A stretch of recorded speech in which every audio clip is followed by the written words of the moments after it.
Welcome to the party!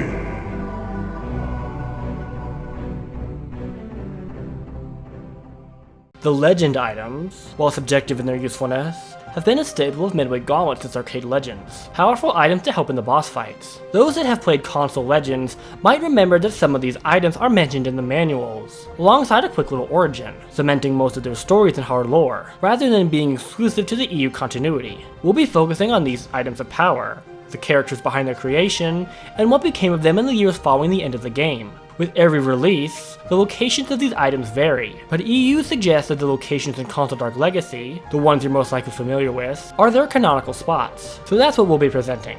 Like always, I will try my best to present any necessary EU context, but feel free to leave a comment if you request additional information. Today I thought we'd do something a little different. In addition to the hard and EU backstories of the legend items, we will also be including the excerpts from the old dev canon. For those that don't know, Gauntlet Dark Legacy's PlayStation 2 pitch document contains a few more story excerpts, especially on the legend items. According to KJ, the devs just slapped these together to have something to present to Sony, and that they were never intended to be interpreted as part of the hard canon, which is even more evident considering they contradict the final material anyway. Because of this, we consider these tellings of events a separate continuity and reject this document as a hard lore source. And because EU was already a thing when these were discovered, and we weren't about to replace EU with half-baked temp bios that contradict legends. A few specific details in these have been brought over to EU, but the source as a whole is not relevant to the canon we generally discuss on this channel. But since these have never really been shown before, we figured they were worth presenting. Now, let me blow your mind when I tell you that the Book of Protection is not actually a Bible.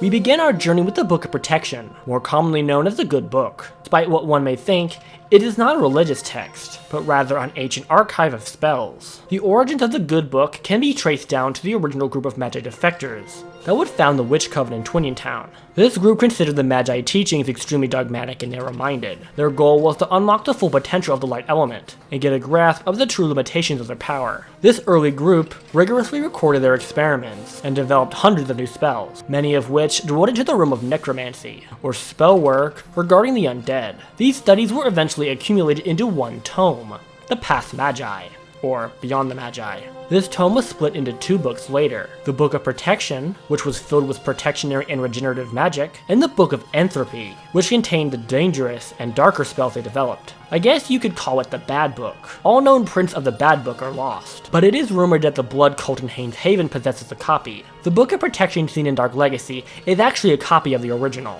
It's unclear how many copies actually exist at the time of the game, but there is a decent chance it's the last one. The original Good Book and the Past Magi text were confiscated by a Magi diplomat, and later lost. As the Witch Coven evolved and expanded, it became customary for new protection spells to be added to the Good Book. Despite its popularity, very few mages were permitted to actually study it, with only Grand Masters having access. The last known character to contribute to it ended up being the Witch Tarkana, who we will talk about more later. But this begs the question, how did it end up in the Sky Dominion? When the Knights of Sky were starting to establish trade routes, they took a great interest in the Twiniontown region, so much so that they established a base nearby. The Book of Protection, or at least a copy of it, was given to the Knights of Sky as a peace offering, and a show of trust. Trading around important artifacts was a common custom in the Bannerlord, which will become more apparent as we go on. It's not clear what happened to the Witch's copy, but it's evident that it wasn't around when the War with Scorn began. The Knights of Sky kept the tome aboard one of their fleet vessels, where it would remain until the Plague attack. A knight named Sir Bedivere attempted to escape with the book, but ended up getting captured. As lightning elementals, none of the knights could use the book themselves, so the theory was Bedivere was attempting to flee to Twiniontown to recruit a mage to use the book against the Plague Fiend. Whatever the case, he didn't make it, and was captured, where he would later pass away. It remained here in this cell all throughout the Age of Scorn, until Sir Lionel, the Blue Knight, retrieved it on its way to beat the Plague Fiend. Sumner and Angelica had discussed the Lich, and decided the Book of Protection certainly had a spell to neutralize him. Angelica decided on a spell called Alora's Cleanse to use against the Province Guardian. This spell was said to eject all accompanied spirits from their vessels. She wasn't sure it would be enough, but it appeared the most promising. Upon facing Baron Gulch, Angelica casted the spell, causing the Lich to stagger back. Even so, he was extremely strong-willed, and it took several minutes for the spell to properly overtake him.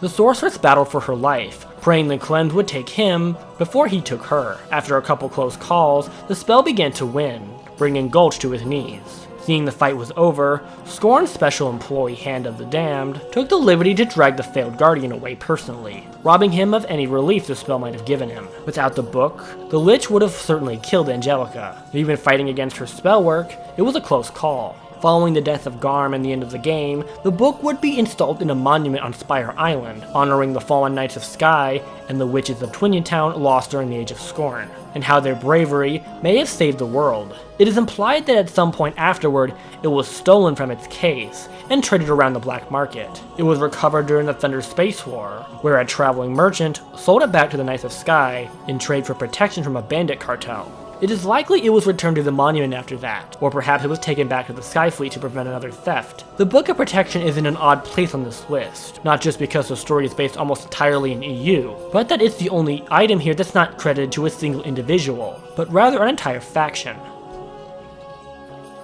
One more thing I'll say about the pitch document legend bios is that they account for arcade locations, which is another reason we don't use them. EU is based in Console Dark Legacy, which houses the items in different realms. The old dev excerpt on the book is fairly similar to the EU story, but in this version, it was in fact a prayer book, in addition to having spells. It was left in the mausoleum during the chaos with the dead. Sumner casted a spell to have Angelica find it, and she used a spell from it to defeat the Lich, just like in EU. In this version, the book was relevant to the entire town, not just the Witch Coven, and also it says that the infection reached into every town in the realm. In EU and the final rendition of the story, the infection was isolated to the coastal region, growing weaker the further it got from the toxic spire where it's sourced. There is also a strange mention of the Spider Queen for some reason, but this is likely a typo.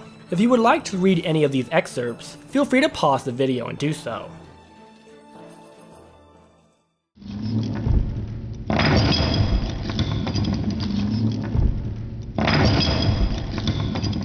The legendary Ice Axe, or what Legends players would know as Untar's Ice Axe, has one of the coolest stories in any of the Legend items, but it's difficult to talk about without discussing the man behind it. The story begins with a magical ice comet crashing into the ice domain. The time period of the story is hard to pinpoint, just that it was after the death of Rasha in the year 3000, as there is no mention of it prior to that, so likely somewhere between 3000 and 3050. The dwarves quickly discovered it and learned of its magical properties. The space rock could freeze anything it came in contact with. Only masters of the fire element could touch the rock without suffering its effects. To the dwarves, this was a biblical sign. They had been blessed with a material that was lethal to anything except for themselves. It was seen as a gift from the gods, and they wasted no time maximizing its potential. Over the next several years, the ice comet was used in thousands of crafts, everything from jewelry to luxury furniture. Despite its freezing property, it was mostly used as a status symbol amongst the wealthy. In the modern era, it is one of the most valuable resources in the world, with pieces containing it selling for generational sums of capital. There were also several weapons and tools that utilized it as well, but never purely. It was often combined with other metals, or just used along the trim of the blade. That all changed when the Dwarven King approached Untar with a commission. Untar of House Titan was the Dwarven Forge Master, or the Loyal Blacksmith. His craftsmanship set the gold standard for Dwarven armor, and no other smith could come close to his work. The king wanted Untar to make him a set of armor made from 100% pure ice comet. It took months and tons of research on his part, but in the end, the king was presented with the most expensive suit of armor ever crafted. We know that the ice axe was made alongside this set, but it's more likely Untar made the axe for himself, as it was never given to the king. The most popular theory is that Untar was paid with the excess ice comet, allowing him to utilize it as he pleased. For a while, things went as usual, until a terrible accident happened with the king's armor. His young child managed to get their hands on it. Most of the dwarves could safely handle the material. The fire element they produced was enough to repel the comet's effects, but not everyone's flames were enough to counteract it, especially young children. The king blamed Untar for their death. He knew it wasn't actually his fault, but the actions of a grieving parent aren't always the most rational. Untar was banished from the realm, forced to live in exile, and blamed for the loss of the king's kin. We never really got Untar's reaction to his banishment, but he never attempted to return to the ice domain, or make any kind of amends. Untar's exact actions aren't known, but he and his ice axe did some traveling, and found work with the Desert Magi, and the Knights of Sky. He eventually made his way to Arendelle, where he would officially immigrate. He served as a smith of Arendelle for the rest of his life, and died a natural death. Untar kept his axe in a dedicated chamber, and since none of the lightning elementals of the castle could touch it without freezing, there it stayed for years, a hidden chamber in the castle barracks. As the years went on in the Ice Domain, Untar's reputation did sort of a 180. Future kings and dwarven smiths were fascinated by his story and his crafts. 100 years after his death, he was crowned a paragon, and House Titan was renamed to House Untar in his honor. It's not known whatever happened to the king's ice armor and the rest of the set, but they are long lost come Dark Legacy. Several dwarven arms dealers tried to replicate Untar's style in attempts to fool customers, but it never really worked. To this day, genuine Untar works are highly sought after in the Ice Domain. For a long time, the Ice Axe kind of became a legend. A lot of people weren't even sure that it actually existed, something added to the story later to make Untar seem more grand. Even Stormchildren of Arendelle weren't fully convinced. The story of the magic axe somewhere in the walls made it for an interesting tall tale growing up, but most left it at that. But those old enough to remember Untar could never forget where it was. That one tower that never seemed to warm up come summertime. It wasn't until the events of the game did the axe become relevant to history proper again. When discussing the dragon, Sumner mentioned the axe to Korik and Freya. As a fire master, the warrior could wield it against the dragon. The problem was how Freya was going to transport it. As a lightning main, she couldn't touch it. It was the biggest reason it hadn't been moved since Untar's passing. The solution to this dilemma wasn't really answered in the lore, just that Sumner did something to allow Freya to handle it, at least enough to get it to Korik, and that's what happened. Valkyrie made a side stop in the barracks on her way to the Chimera, and Korik used it to freeze the dragon. The ice axe remained in Korik's possession throughout the rest of the game. In a canonical depiction of the Scorn fight, he even attempted to use it against Scorn, but the demon's fire abilities were enough to repel its effects. When Korik returned to the Mountain Kingdom, the ice axe was quickly submitted into Korik's legend, and the culture of the Mountain Kings. It was used at Korik's official coronation, and was seen as a symbol of their victory over the forces of evil. All was fine, until the castle stronghold made a move to reclaim it. It nearly escalated into a three-way war. Seeing that Untar's axe had resurfaced, the dwarves of the Ice Domain also put in a bid for it, but they quickly folded. Untar's banishment surrendered any claim to him and his property. Sumner ended up stepping in to ease the tension, and together with Freya, they were able to uncover a copy of Untar's will, which clearly granted the kingdom of Arendelle dominion over his ice axe. Korik and the Mountain Men weren't happy to surrender it, but a compromise was established. The ice axe would be brought to the Mountain Kingdom during festivals and events, such as the coronation of future kings, but for every other day of the year, it would remain locked up tight in the castle barracks once again. It's not mentioned again apart from one comment in which a thief attempted to steal it, and needless to say, it didn't agree with them. What the devs wrote to Sony, at least in my opinion, completely butchers its story, removing Untar from the equation entirely, and I'll admit, it doesn't even make that much sense on its own. In this telling of the story, an unnamed craftsman from the Mountain Kingdom made the axe to clear out the land so food could grow. I assume it means clear trees, but it doesn't specify what makes this particular axe more capable than any other one. But once it's worn down, the clearing of the land stopped, so it clearly had something. In this version, it got its ice powers by Sumner casting a spell on it, and the warrior found it in the volcanic caverns and defeated the dragon with it. I don't really have to specify the differences between this and EU, but I will say that in the canon that we typically recognize, this is impossible, as Sumner's powers were rarely reduced by Scorn, so creating a legendary weapon from an ordinary axe isn't something that he would have been able to pull off at this point in time. Also, the part about clearing the land makes no sense. You're telling me it was the only axe they had? I don't know, I've read this many times and I still can't really rationalize it. The legend story, even just a tiny snippet we were presented, is far more compelling and interesting. Let me know if this makes any more sense to you. I will say that this document provides us a beautiful render of the weapon, that we wouldn't have had otherwise, so I guess it did contribute.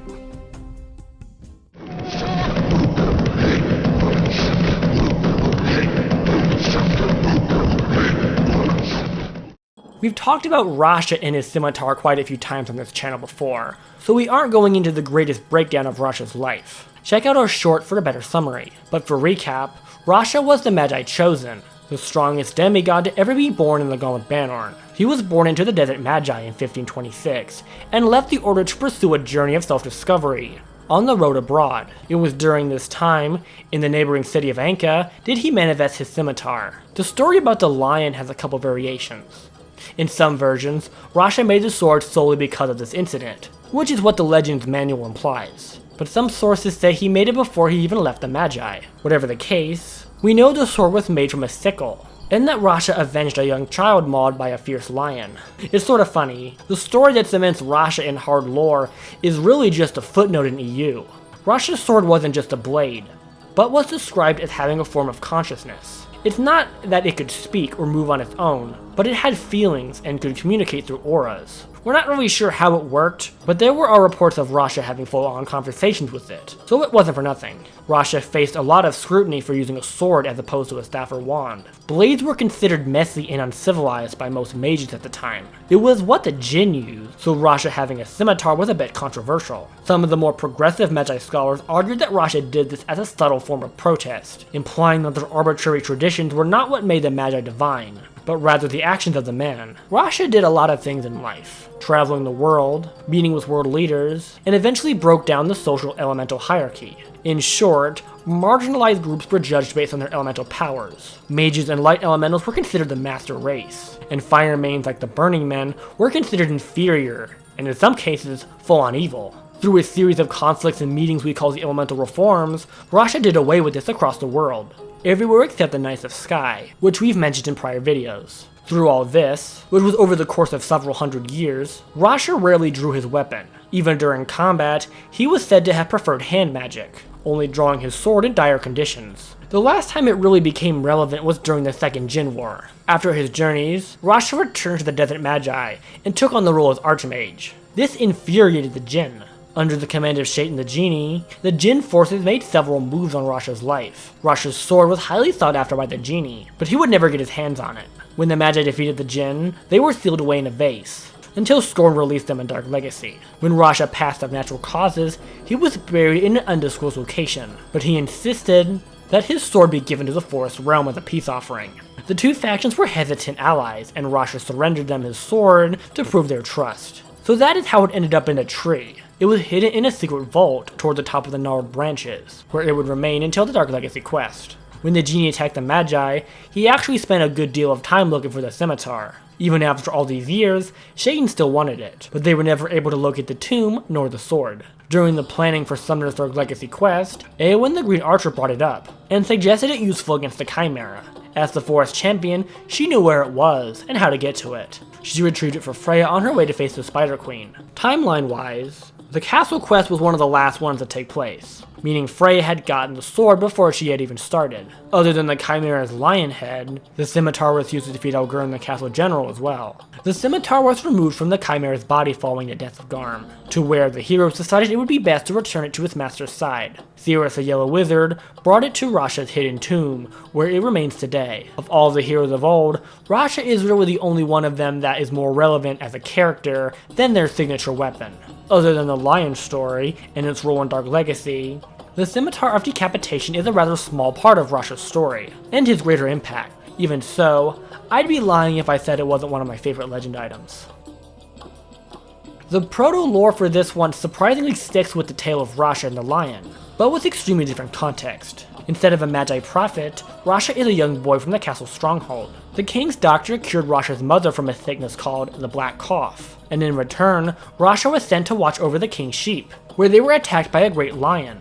Sumner, who was watching this from his tower, casted a spell on the boy's farming sickle, turning it into a legendary sword, allowing him to bring the lion to a swift end. The sword would remain in the castle until Freya grabbed it on her way to kill the Chimera. Other than the Rasha and Sumner changes, the sword had a very similar origin, slaying a lion and getting a taste of the blood. The most interesting aspect of this bio to me is this supposed Black Cough, which has yet to be introduced to EU. The only pestilence we know of in that continuity is the plague virus. But even if this was just thrown together as KJ claims, I admire the effort to stick with the legend story, even if they change the details a bit.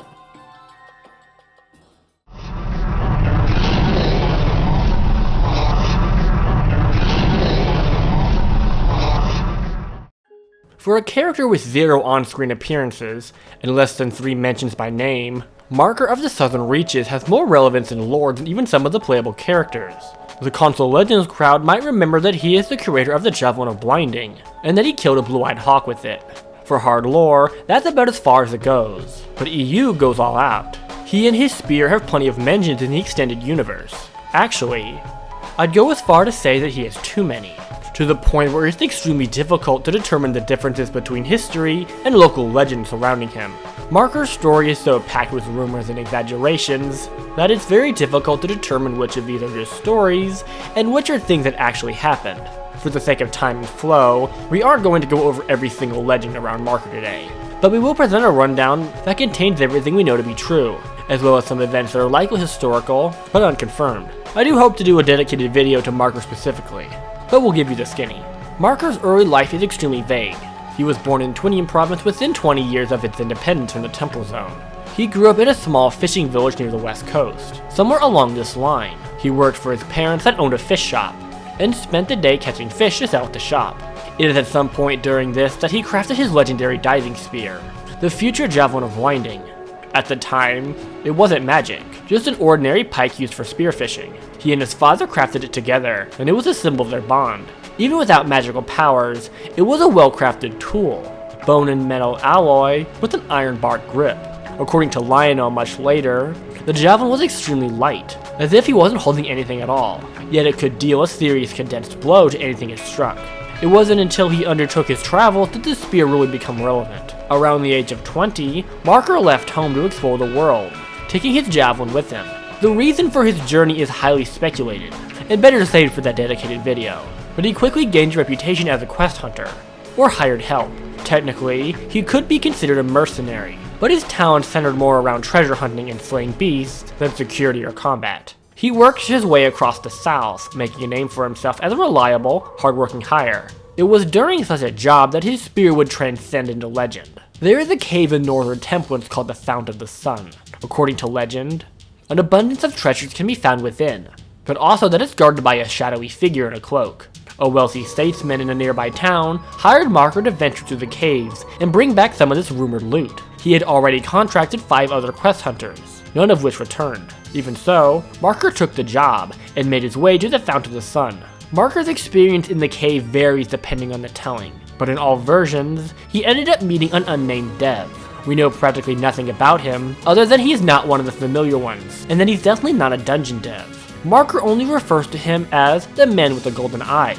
This dev put Marker through a series of trials, the substance of which also varies, but the most popular version is that the entity trapped Marker in his own head, forcing him to face against his greatest nightmares and demons of his past. In the end, Marker passes these tests, leaving the gold-eyed dev to bless the javelin with his powers, making it a legendary artifact. Unlike Rasha's sword that is implied to be sentient, Marker's javelin is more so a sponge of influence. The spear remembers the intentions and the emotions of the wielder, so after years of use, the Javelin of Blinding becomes somewhat of an embodiment of Marker's will, knowing and doing exactly what he wanted all on its own. On top of that, it was indestructible, and pierced anything that could challenge it. From thick plates of armor to fortified dragon hide, there was nothing it couldn't penetrate. Marker was a skilled mercenary before, but the upgraded weapon brought him into another league. His first quest with his new spear was the famous Twinian Town Hawk story.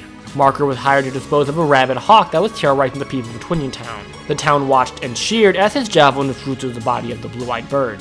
While an extremely small feat, this was the spear's first kill, and it wouldn't soon forget.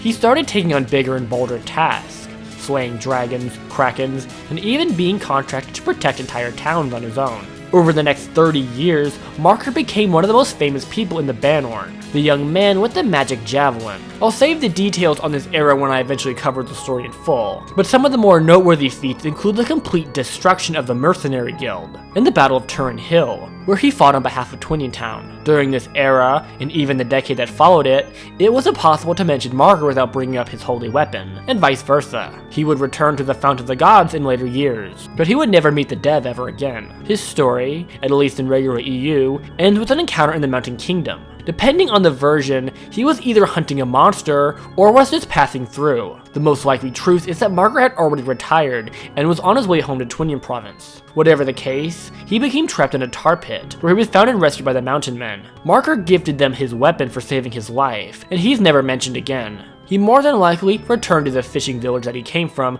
and lived out the rest of his days in peace. In the Twilight continuity, Marker goes on to have a family and establish a town on the East Coast, which would evolve into the Clockwork Grid.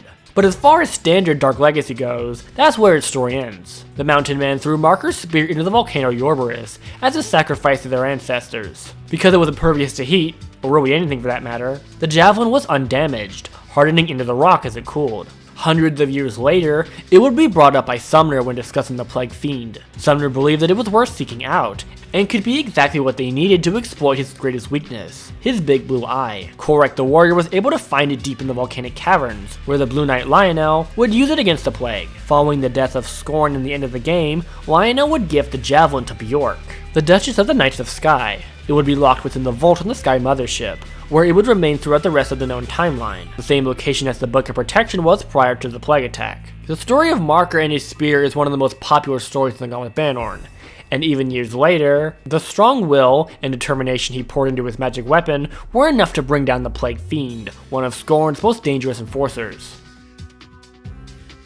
The old dev description of the Javelin is one of the more unique entries. In this version, an unnamed water seeker, probably still Marker, discovered that the island west of Twinian province had a strong connection to a water source found in the Sky City. He used the Javelin as a magic siphon to direct the water through it to the ground. The Spire base was built around the Javelin to better process and conduct the collected water. The spear remained as the core to the Spire until it was taken by Lionel to defeat the Plague. This one has a lot of deviations from the finalized canon, the largest of course being the creation of the Spire Island. The Spire base was built by the Knights of Sky, in collaboration with the universities and research organizations in Twinian Town. It was one of many ground bases operated by the Sky Knight Order, but the last one still in operation at the time of the game. It was primarily a research station that had nothing to do with the Javelin of Blinding whatsoever. Also, the language in this passage suggests that the Plague Fiend started in the sky and infected the Spire through the water collection system. In EU, this is the reverse, with Plague having been born at the base and using the water treatment systems to transmit the infection as far as he could, eventually taking a delivery ship to Cloud Docks, where he would take the Knights of Sky. The one thing that was taken from this bio that was brought into EU is the base operating as a water treatment plant. This wasn't considered before. It explains the strange liquid beacon on top of the roof, and the various sea vents surrounding the island. Because of this, EU recognizes the Spire base as both a research station and a water treatment plant, but the source was changed from a heavenly sky lake to water-heavy storm clouds.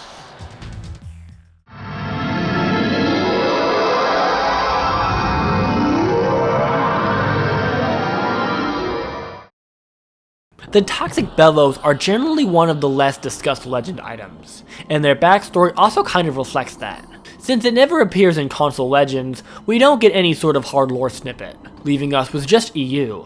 If you saw our video on the generals, you already know the cliff notes. Hundreds of years before Dark Legacy, the Desert Magi was under the leadership of a mage called Misha, the character we know as the Desert General. Misha has several credits attached to his name, but the one relevant to this video is his encounter with the Snake King. During the era of his rule, there was a rumor going around that a giant serpent lurked the underground catacombs. People had reported finding large scales sticking out of the sand, and deep holes and tunnels popping up in the walls. To quell the chaos, Misha personally ventured into the tombs of the undead to investigate, where he would locate the snake. He writes that it had to been at least 100 meters long, and could easily eat a man whole. The details around the encounter vary depending on who you ask. Misha himself only writes that he battled it, not that he defeated it. But it was common word in the kingdom that Tau had slain the serpent. Whatever the case, Tal returned with proof of his existence, and triumph over it. A sample of its venom sealed in a set of enchanted bellows. Apparently, it was so corrosive it melted the golden bottle he initially intended to use.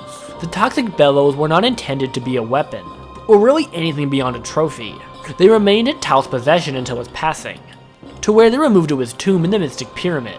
They remained mostly forgotten as the years went on, until Summoner's Quest of course. Summoner and Eowyn agreed that the Spider Queen's exoskeleton could be used against her, which led to a conversation about powerful acids and toxins. Cirrus the Wizard brought up Tal's bellows.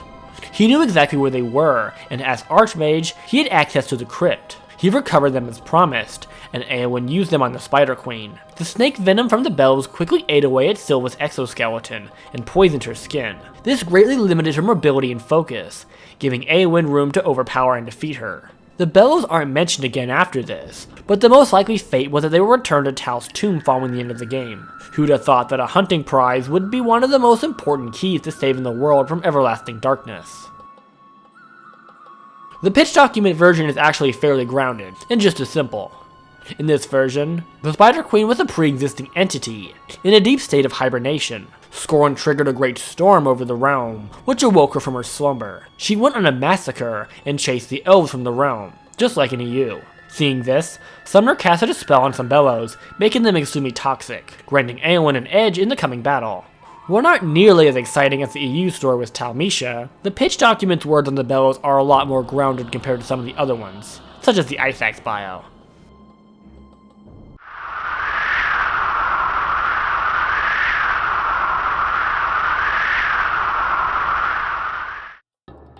To recap the Lamp of Dark Obstruction, we have to return yet again to Rasha's desert lands. The story goes that a demon of absolute shadow once lurked the dunes. This spirit was called Ahan, and we actually know very little about it. Just that it's a vicious black mass that drowns out all light. The Magi refer to it as a demon, but it's likely something else. One proposed theory is that Ahan is the blackened soul of an ancient jackal. There is a Magi legend that tells of an ancient jackal that was driven to madness during the war amongst his kind.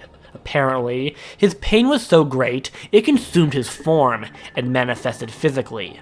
If true, it would mean that Ahan is essentially a mental breakdown manifesting as a physical entity. This isn't confirmed, but it's the closest thing we have to an origin story. We know Ahan was a danger to the ancient desert lands, enough for Rasha himself to track it down. The following is what Rasha had to say about Ahan. The shadow was beyond an abyss, a vacuum of despair. In its presence, my mind was compromised by the needles of my past. Every fear, every failure, every regret rose to draw swords against me. I was brought to my knees and reduced to a single grain of sand in a desert of endless agony. Despite the experience, Rasha was able to trap it in a magic lamp. Other than the prior quote, he didn't mention Ahan much in his writings. Just that he sealed them in a lamp and took it all the way to the ice domain, in hopes it would remain hidden forever. He took it to a cave which, at the time, was miles from anything. Its exact location would get passed on with the title of Archmage. By the time of Dark Legacy, the dwarves had expanded their mining operations into the fissure containing the lamp, but the cave wouldn't be accessed until the events of the main story. Theros the wizard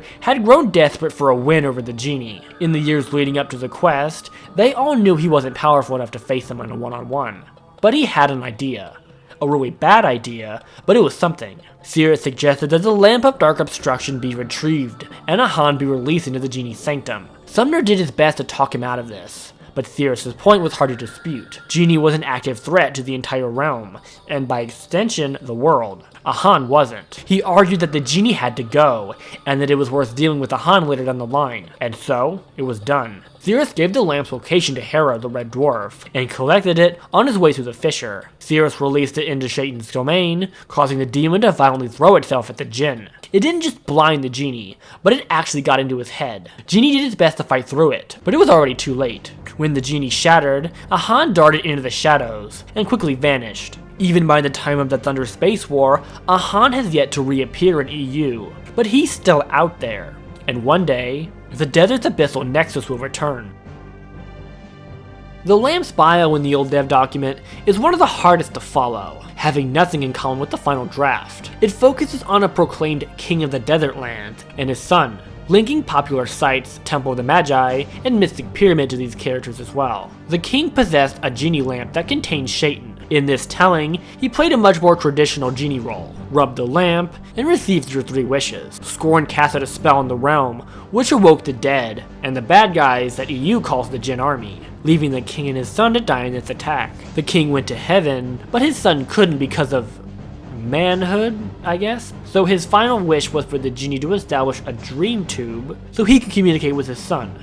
But apparently Scorn's spell also affected Shaitan, turning the spell bad, leaving the genie to give the son nightmares. But apparently none of this is relevant at all, because the last paragraph says that Sumner gave it the blindness ability. So, what was the point of anything?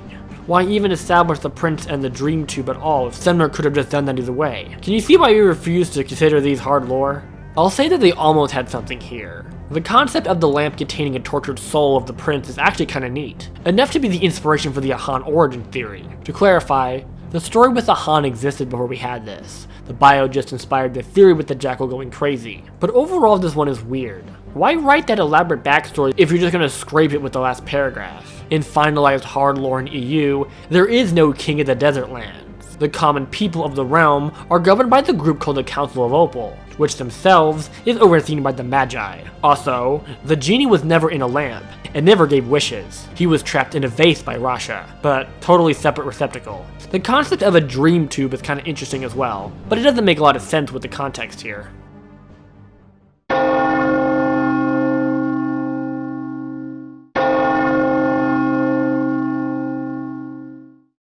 The Parchment of Fire brings us back to the Legends manuals, where we are told of the witch Tarkana. As the case with Marker, Rasha, and Untar, Tarkana's story was expanded and built on in EU lore. She wasn't an international figure like Rasha and Marker, but she was legendary in her own neck of the woods, in the Southern Reaches. Her actual date of birth is not known, but she is believed to be one of the original Coven founders, a member of the original group that defected from the Desert Magi. There is even an argument to be made that she led the movement. An unconfirmed tale tells that Tarkana was a member of the Magi Council and was expelled for attempting to resurrect her dead father with magic. If true, this would be the origin of the Coven's fascination with necromancy. In older Twinian province, around the time the Lich would have been born, Tarkana and her mage court were at the height of their popularity and served as unofficial mascots for Twinian prosperity. The court consisted of Tarkana, her lover Ashlyn, Lawrence, and a few others, and together, they redefined what it meant to be a mage. The Magi perspective argued that the bond between a mage and the light element should be unpolluted by outside influences, or that the mage's magic should only source from their personal connection to the element. But Tarkana and the Coven visually disputed that. Her court didn't isolate their connection to the light, but rather shared it amongst everyone in their circle. They were feeding off each other's light and experiencing the light element through someone else's lens. This made them deeply connected on a spiritual level. Other mages in the Coven were doing this as well, and the practice continues even today. But there were never again communal mages like this original group. It wasn't just their bond to the element, but their bond with each other. As far as the spirit world was concerned, this group acted as a singular entity, a powerful web of untamed light. They had several adventures together, but the Parchment of Fire doesn't show up until the ending. In the Guardian video, I mentioned the Lich's breakdown and attack on Twinian Town, and how Ashlyn was cut down in the battle. His death made an unfillable void in the court, and it would quickly fall apart after that. Tarkana would never really get over it, and wrote him a final note in goodbye. Toward the bottom contained the words of an extremely potent fire spell, hidden within a poem about the warmth of their love. The spell was one of a kind, and was never recorded outside this note. The parchment was installed into Ashlyn's grave, the fountain seen in the haunted cemetery. After Ashlyn's funeral, Tarkana disappeared. She just walked away, and was never heard from again. There were a bunch of theories as to where she went, and what became of her, but the Coven, nor the people of Twinian Town, would ever see her again. Fire Scroll would remain within the fountain for years, under the protection of Lawrence the Watchman. With the loss of Ashlyn, Tarkana, and his entire family to the Lich, Lawrence isolated himself in the cemetery, and cut himself off from the rest of the Coven. Fast forward to the Dark Legacy quest, where Harrow the Red Dwarf was discussing the Yeti with Sumner. They needed fire. Lots of fire. Angelica the Sorceress interjected, and brought up the parchment. She had never seen it herself, but was extremely familiar with the story. Harrow wasn't really sure. He had never casted a spell in his life, but Angelica argued that as a Fire Prime, he shouldn't have any issues. She retrieved it on her way to defeat the Lich, and as you know, Harrow used it against the Yeti. The spell was said to physically manifest Tarkana's feelings for Ashlyn, which were potent enough to overpower the Yeti. Following the end of the game, the scroll was returned to Ashlyn's crypt. Lawrence the Watchman was absolutely appalled that Angelica took it. He interpreted it as a serious sign of disrespect for both Ashlyn and Tarkana, but he wasn't really in a position to argue. Angelica had just slain the Lich, and the spell was returned with no harm to it. It took a few years for Lawrence to see how poetic it actually was. All these years later, the bond between two lovers was enough to thaw even the coldest of beasts. The filler lore the devs wrote on this one completely rewrites the story, removing Tarkana and Twinian Town from it altogether. Here, this ancient fire scroll was used by the dwarves of the Ice Domain to power fires throughout their villages. It doesn't explain its origin, just stating that it had been the way for as long as anyone could remember. Surprisingly, this BIOS telling of the Ice Domain invasion is left almost entirely unchanged, where a toxic meteorite crashed into the realm, infecting the dwarves and luring creatures like the Tundra Stalkers to the crash site. The main contradiction this text presents is the existence of dwarven villages. In EU and the finalized canon, the dwarves live in underground cities, leaving only banished dwarves resident on the surface.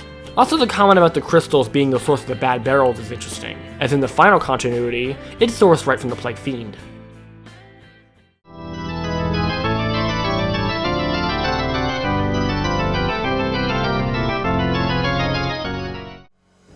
Debatably, the Lantern of Revelation is the least useful legend item on a gameplay level. But even so, its EU origin is probably my favorite. I will warn you, however, this segment contains spoilers for Hell House, a horror story I plan on covering in full on this channel very soon. If you don't want me to ruin it for you, I suggest skipping to the provided timestamp, or refer to the description, where you can read it yourself before continuing. Our story doesn't start in the dream world, but rather Twinian province. A mage named Solwinax was deep in his studies. If you saw our video on the Guardians, you might recognize that name as the mage that gave Baron Gulch, the future Lich, his enhancements. Solwinax had connected to a world unlike ours, a place without rules, and could easily drive one insane. Keep in mind this was long before Sumner had his tower, and established a connection to the dream world. Beings in the Forest Realm had interacted with his realm before, but it was completely alien to the Western world. Fearing the path he was transversing, the Coven collectively decided to expel him from the Order. They had noticed a dark presence surrounding Solwinax. It wasn't something that they could see, but several confessed that they had an awful feeling whenever he was near. The banishment didn't stop his studies, however. He bought some land and moved his family out to the country in the middle of nowhere. They would come to inhabit a grand manor on the property. It wasn't established whether he built the house himself, or if it already existed, but it was where they would call home. The front porch was under the vibrant glow of a soul lantern, much like the one carried by Lawrence the Watchman. Soul lanterns were extremely common in the province during this era.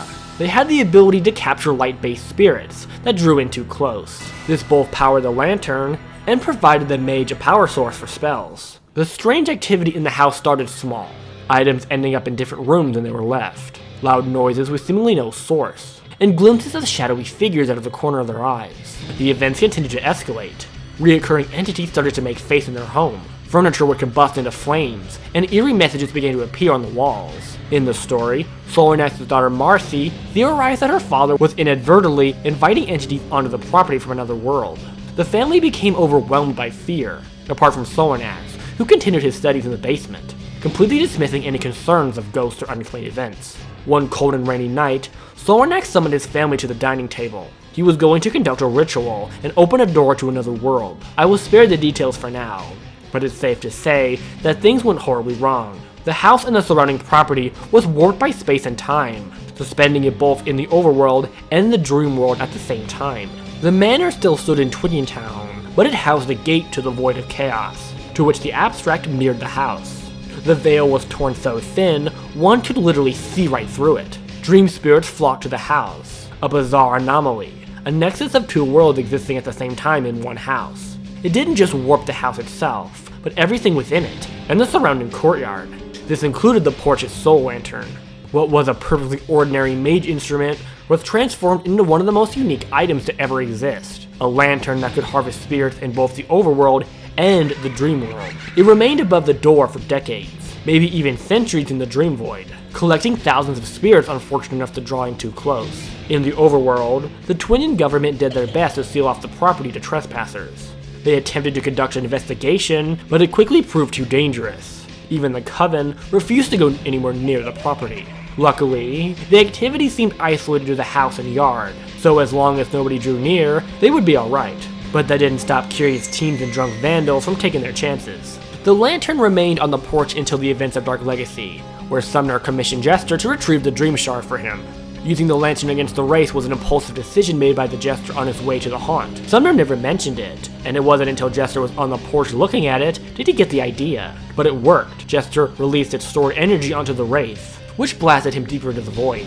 Jester claims to have returned to the house's porch, but nobody has been back to confirm it. Of all the items on this list, the Lantern of Revelation is the only one curated completely by accident, and wasn't mentioned in the planning of the quest. Dream theorists have proposed that the lantern could possibly be the key to understanding how the Void of Chaos operates, or at a very minimum, keep one from going insane, assuming they could even get to it.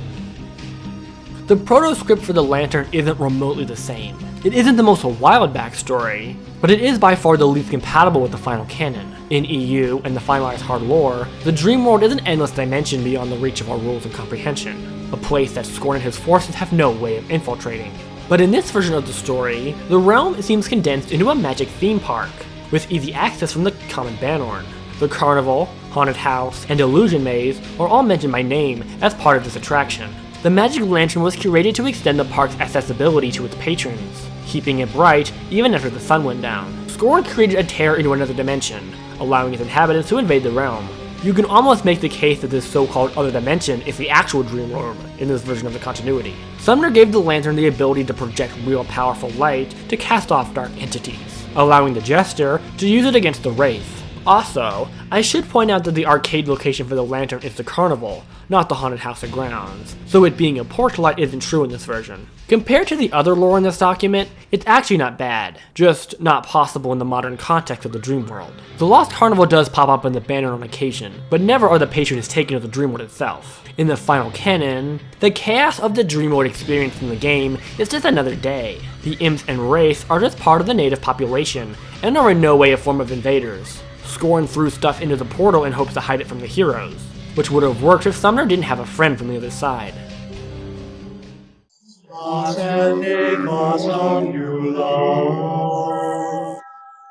The legendary Soul Savior is the only reason the world was able to outlive the Age of Scorn.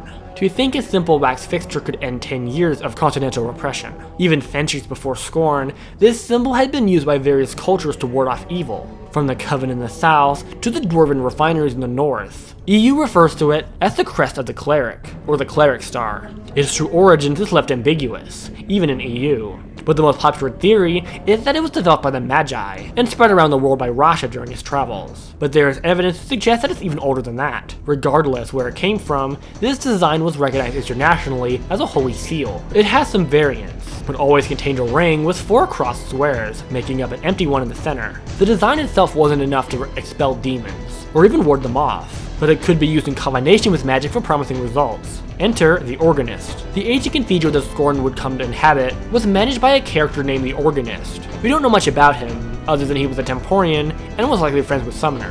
When Scorn came into the world and took up residence in the temple, the Organist was kept around as a plaything for Scorn. Organist played defeated, but kept his eyes peeled for an opportunity to get back at his unholy intruder. One day when Scorn was out, the Organist lowered the chandelier and got to work. The chandelier was in the shape of a cleric star, and was designed to cast a shadow on the floor. It also doubled as a mold. Organist gathered some enchanted candles, and in combination with some blessings, crafted the Soul Savior. Fearing his master's return, he returned the chandelier to its place near the ceiling, where this holy artifact would remain for the rest of the Age of Scorn. The Organist knew he was not the man to use it, and that it was unlikely he would even live to see it happen. After the death of the Guardians, the heroes were closing in on the Desecrated Temple, which triggered a violent outburst from Scorn. The Dark Prince took out his frustrations on the Organist, pushing him to the brink of death. For hours, he sat there bleeding out, until the heroes finally crossed his path. He cried out for help. Save me,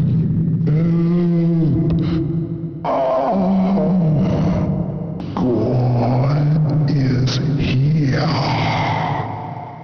Help me. But he knew it was already too late. He pointed to the chandelier and told the heroes to avenge him. The Organist would pass away before the heroes departed the temple, but most tellings of the story claim he survived long enough to see Scorn get sent away. The mages of the group, Cirrus and Angelica, used their magic alongside the Soul Savior, projecting a powerful burst of energy that broke Scorn's connection to the overworld. The wax ring did not survive the event, melting away as Scorn was sent back to the underworld. It is unclear how the battle would have commenced without the Soul Savior, but it is very likely that it could have gone sour. Scorn never had the time to connect his banishment to the Shy Priest, but the world would remember, Sumner made sure. In certain regions of the world, especially in the Temple Zone, tellings of Scorn's defeat exasperated the Organist's role in the quest. The Temporian priest had stuck it to the Dark Lord. He might not have pulled the trigger, but the Organist's actions that day might have truly saved the world.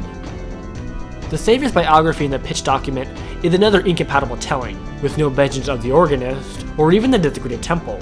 In this version of events, the Soul Savior was crafted by Sumner, and stolen by Garm when he ditched, then claimed by Scorn after the summoning.